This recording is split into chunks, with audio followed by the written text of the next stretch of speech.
마태복음 5장 13절 말씀 다시 한번 보겠습니다. 너희는 세상의 소금이니 소금이 만일 그 맛을 잃으면 무엇으로 짜게 하리요? 후에는 아무 쓸데 없어 다만 밖에 버려져 사람에게 밟힐 뿐이니라.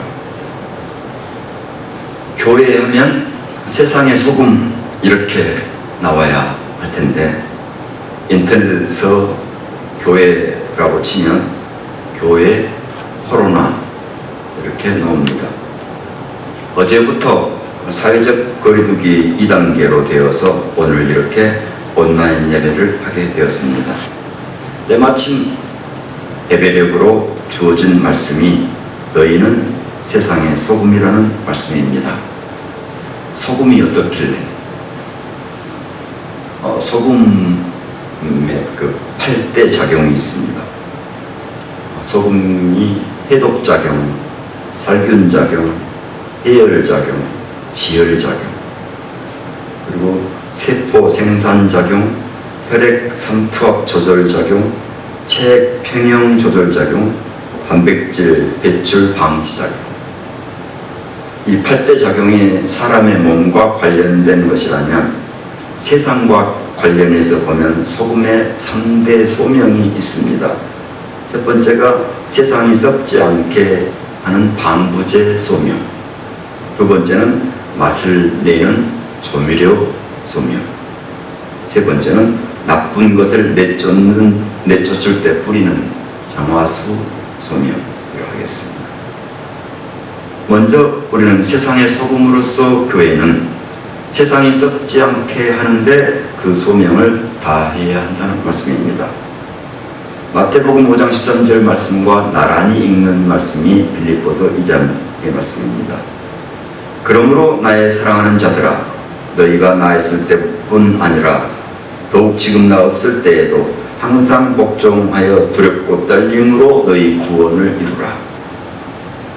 참으로 교회 아닌 것들이 교회로 가장하여 행세하는 것을 보면 베드로전서 5장 8절 말씀의 예언이 떠오릅니다. 근신하고 깨어라. 너희 대적 마귀가 우는 사자같이 두루다니며 삼킬 자를 찾나니 하는 말씀과 같습니다. 두렵고 떨림으로 너희 구원을 이루는 소명이 첫 번째 소금된 교회의 소명입니다. 여기서 소명이라 하면 소금으로서 사명이라는 뜻입니다. 너희 구원을 이루라는 소명은 세상이 썩지 않게 힘써야 한다는 것입니다. 20년 전 우리나라 청소년들을 대상으로 부패, 반부패 의식을 조사한 일이 있었습니다. 이때 청소년들의 대다수의 지지를 받은 설문 3가지가 있었는데요. 하나는 10억이 생긴다면 감옥에 가서 10년은 있을 수 있다. 두 번째는 아무도 보지 않는다면 법을 지킬 필요 없다. 세 번째는 뇌물을 써서라도 문제를 해결할 수 있으면 뇌물을 쓰겠다 하는 것이었습니다. 이 청소년들의 가치관, 의식, 생각을 좌우하는 것이 1차적으로는 부모의 행동이라고 하는데요. 그보다도 더 빨리 습득 모방 담는 것은 부모의 마음이라고 합니다. 부모의 마음이 좋은 학교, 좋은 학원, 좋은 과외, 좋은 유학이라고 한다면 그 결과는 아이의 외연을 부황나게 하고 내면은 보듬어주지 못한 파행의 결과를 가져옵니다. 그 대신에 부모의 마음이 하나님의 뜻과 정의, 밝음과 평화, 생명과 사랑이라면 아이의 외연은 깊어지고 내면은 풍성하게 될 것입니다. 이와 관련해서 몇 년 전 유명한 소통 강사 그분이 하는 말이 기억납니다. 우리 사회에서 지금 감옥에 독방에 들어있는 사람들이 S대 출신들이 제일 많다고 꼬집었습니다.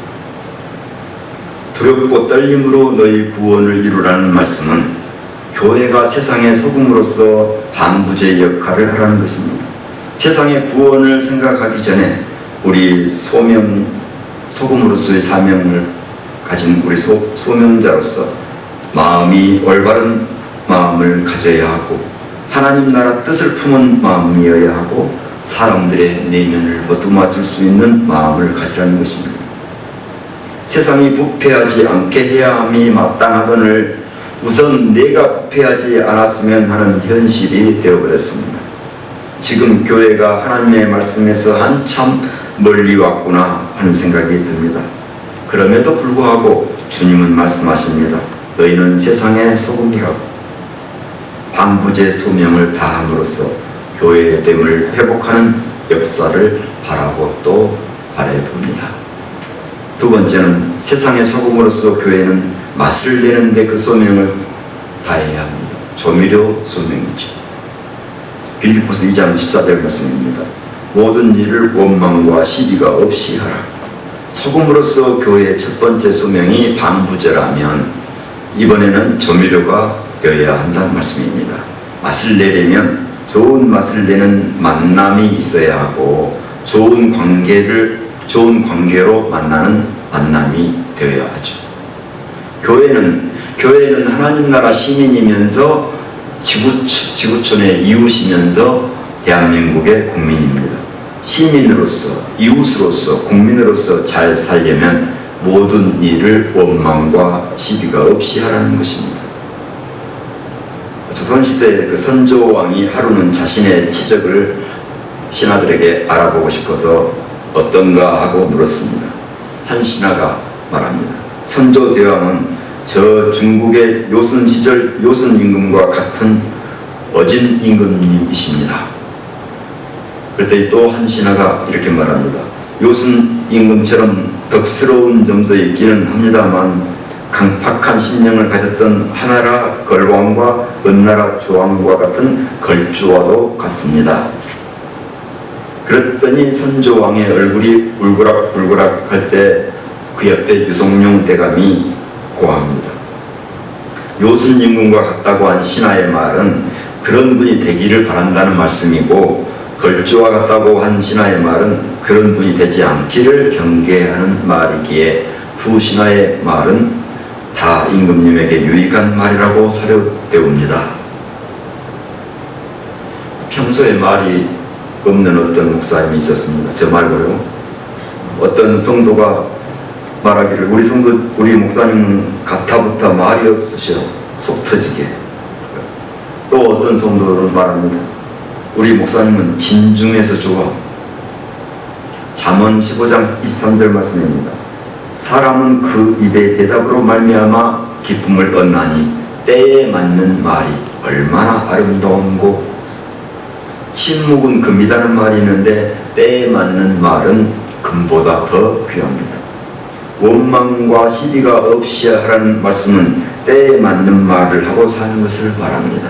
때에 맞는 말을 하고 살려면 때를 분간하는 지혜가 있어야 합니다. 원망과 시비가 없이 하면 교회는 맛을 냅니다. 만나는 교회되고 소금되는 소명을 이룰 줄로 믿습니다.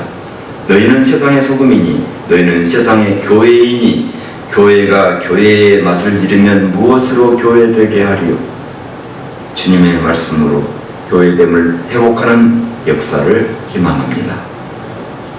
세 번째는 세상의 소금으로서 교회는 세상의 기쁨이 되고 하나님께도 기쁨이 됩니다. 빌립보서 2장 18절 말씀입니다. 이와 같이 너희도 기뻐하고 나와 함께 기뻐하라. 소금으로서 교회, 그 첫 번째는 방부제예요. 두 번째는 조미료, 세 번째는 정화수.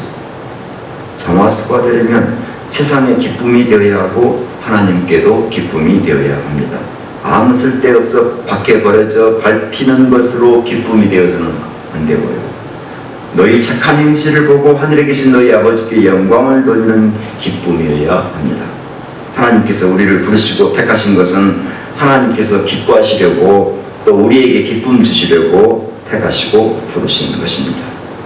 하나님이 아브라함과 언약을 세우지 아니하셨다면 아브라함은 아내를 누이라고 속이고 자기 목숨을 부지한 속인에 불과했을 것이고 하나님이 모세를 부르지 아니하셨다면 모세는 미디안 광야에 숨어 지내는 살인 죄인에 머물렀을 것이고, 하나님이 다윗에게 기름 붓지 아니하셨다면 다윗은 평생 목자였을 것이고, 하나님이 베드로를 택하지 아니하셨다면 베드로는 일생 업으로 살았을 것이고, 하나님이 오늘 우리를 불러주지 아니하셨다면 오늘 우리는 여전히 사망의 종로로 타는 저주, 멸망, 실패한 사람일 것입니다. 그러므로 우리가 부르심을 받은 하나님의 백성 교회로서 살려면 하나님을 기쁘시게 세상에 기쁨되게 살아야 되겠습니다. 세상의 소금으로서 교회, 그 소명은 방부제로, 조미료로, 정화수로 삶입니다. 세상에 소금된 교회로 살아 하늘에 계신 아버지께 영광 돌리는 축복이 함께 하시기를 빕니다. 기도하겠습니다. 감추어진 이삭 줄기 위로 올라오기까지 지키시고 도우시며 바라시는 주 하나님, 힘을 모아 세상 향해 그 이삭을 내놓듯이 우리들도 주님 나라 바라보게 하옵소서. 하나님의 그 나라를 이 땅 위에 이루도록 하나님을 향하여서 팔 돌리게 하옵소서. 벼의 온잎 하늘 향해 햇빛 향해 내뻗듯이 우리들도 그 나라를 바라보게 하옵소서. 주 예수님 이름으로 기도드려옵나이다.